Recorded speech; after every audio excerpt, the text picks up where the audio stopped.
What's going on, everybody? My name is Eason, and welcome back to another video. Today, we're going to get into devolutionary factors. So, we kind of know what devolution is. Now, we're going to get a little more in-depth at that. So, let's get started. So, devolution is one of two things, or both. Sometimes it is both.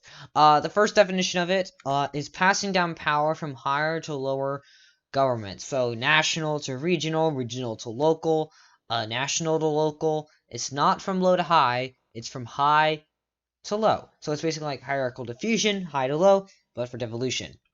And then it's also breaking states or regions into smaller units. Now, it's not like the United States and the states in it, those regions. It's the state breaking up into smaller units. So let's say if the United States broke up into 50 countries, that would be devolution. There's also balkanization. An example of the first one is the Westminster Parliament in the United Kingdom granting power, autonomy, to the Scottish Parliament. So, the Scottish people have been wanting power, more autonomy in in Scotland, and they recently had a vote to break free from the United Kingdom. However, that did not happen. So they've been wanting more autonomy, more sovereignty, and this is an example of devolution, which is the Westminster Parliament granting power to the Scottish Parliament. So yeah, devolution. And another example for the second definition that fits is the breakup of Yugoslavia. That broke up into 6 different states. One state broke up into smaller units, 6 smaller states. Yugoslavia is devolution and balkanization. Now, there are certain factors that lead to devolution. The ones you need to know is these. So, division of groups by physical geography. So, let's say a piece water separates from a mountain range. Ethnic separatism. So, ethnic groups are, separated by something. Terrorism, violence of people are leading to devolution in governments. Ethnic cleansing, maybe devolution, I guess. Ethnic cleansing could lead to devolution could lead to ethnic cleansing, which is basically just try to remove an ethnic group from an area or wipe it out completely. If we see wipe it out completely, it's gonna fit kind of more genocide. Irredentism. So irredentism, you guys probably don't know what that is, and hopefully you do by the time the video ends, but we'll get into more of that in just a second. And then economic and social problems. Maybe at the regional scale of analysis, local scale of analysis, there could be devolution that needs to happen there. So let's get into these a little more in depth. So division of groups by political geography.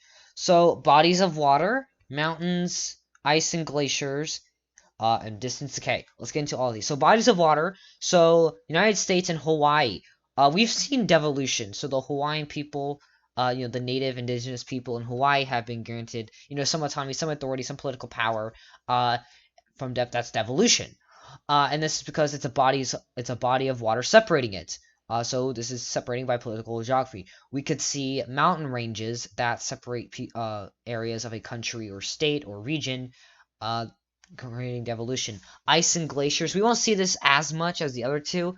We could see this probably up in the Arctic area, especially those kind of islands in Canada. Those islands in Canada. And then let's think about distance decay. So the farther away something is, the less interactions there were. This is a concept you learned in Thinking Geographically, Unit 1. So let's say France. In France, they have land in South America. No, that's crazy, but they do. So they have, autonomy over the land. However, they might do devolution because it's so far away. That's distance decay. And that would also be a body of water as well. But these 3 things can cause distance decay. The United States. Think of Washington, D.C. That's far away from California. That's a couple thousand miles away. So they're going to give some, authority to California, that region, to do kind of their own thing, because, it's far away. That's distance decay as well. We can see an example right here. In the 1980s, France gave the Corsican Regional Council authority over island activities.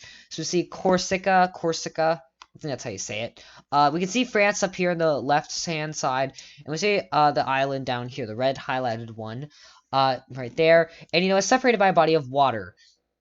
And since life is different there on that island, there's a decent amount of tourism, so there's different standards of living. France gave their council, the regional council, authority over certain island activities. They gave them autonomy. That's an example of devolution due to physical geography. Now let's get into ethnic separatism, which is the demand of self-determination for an ethnic group in a state with multiple ethnic groups. We would see ethnic separatism, I feel like, more minority groups. A dominant group usually shouldn't have ethnic separatism. However, in Kosovo, yeah, as I say, Kosovo, I guess we could say there's ethnic separatism with the Kosovo War. The Serbs were not the dominant group in Kosovo. However, they wanted political power. They had a lot of political power. And the Albanians wanted self-determination. That's an example of ethnic separatism. There was multiple ethnic groups, Serbians and Albanians, and they wanted self-determination in Kosovo. Yeah, whatever. Another example of this is the Kurdish people. They are a demand of self-determination. They're a multi-state nation who have a demand for self-determination. Turkey has the Turkish people and the Kurds. Kurdish people, you can see, they are in a decent amount of Turkey. The country, nothing about the bird. But yeah, they want self-determination. They want to form their own state. That's ethnic separatism. All the states they are in have different ethnic groups as well. So all of 6 of these states are an example of ethnic separatism. Now let's get into terrorism. So you should probably have a brief idea of what terrorism is. I'm sure that you've heard of ISIS. You kind of know what they're about. Blah, blah, blah, blah, blah. They're an Islam group, and they are violent sometimes. But terrorism, the definition of terrorism is the act of violence and causing fear to many in pursuit of a goal. Terrorism without a goal is not terrorism. Terrorism always has a goal. No religion is going to kill other people of another religion just because they feel like it. No, they're going to have a goal. Maybe their goal is just to wipe them out. That's genocide, I guess, and sometimes terrorism. Now, if the citizens are under fear, the government could be changed, maybe it could be overthrown or some other issues, or devolution would occur.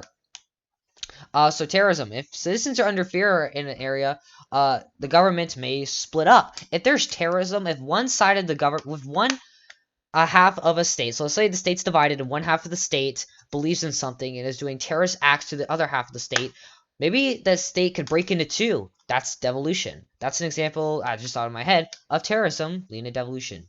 Now, an actual example, we just talked about ISIS. ISIS wanting Islam to control parts of the world and to convert people to the Islam religion. That's an example of terrorism.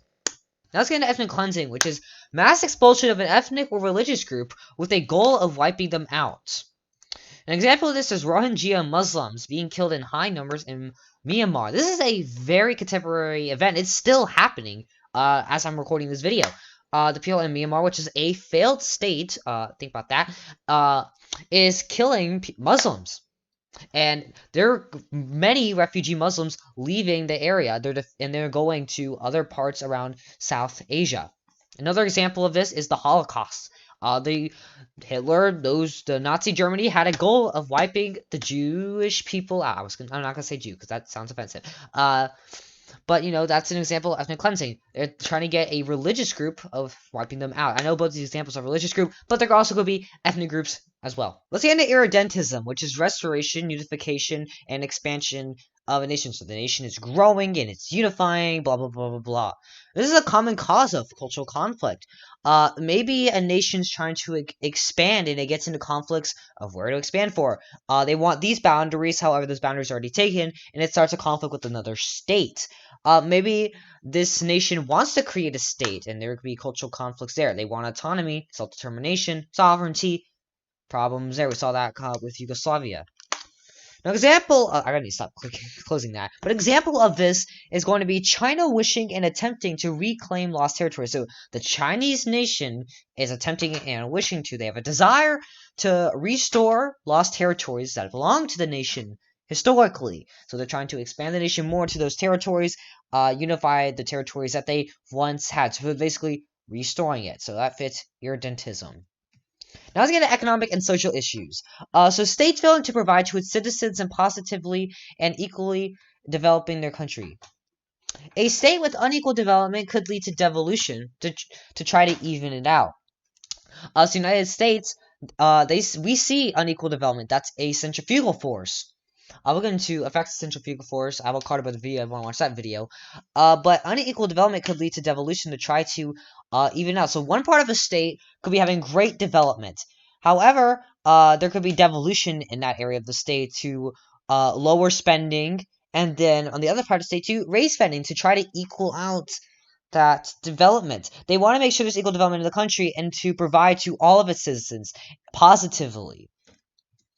Now that's that time for that scale check and the end of the video. Thank you so much for watching. Please subscribe if you're new. It really does help me out, and it's free. If you want to learn something new or to teach other people new things, you join my Discord server. The link's in the description down below. Like the video, it helps me out. Leave your criticism in the comment down below. I love criticism. Other than that, I got nothing else for you, so see you soon. Adios.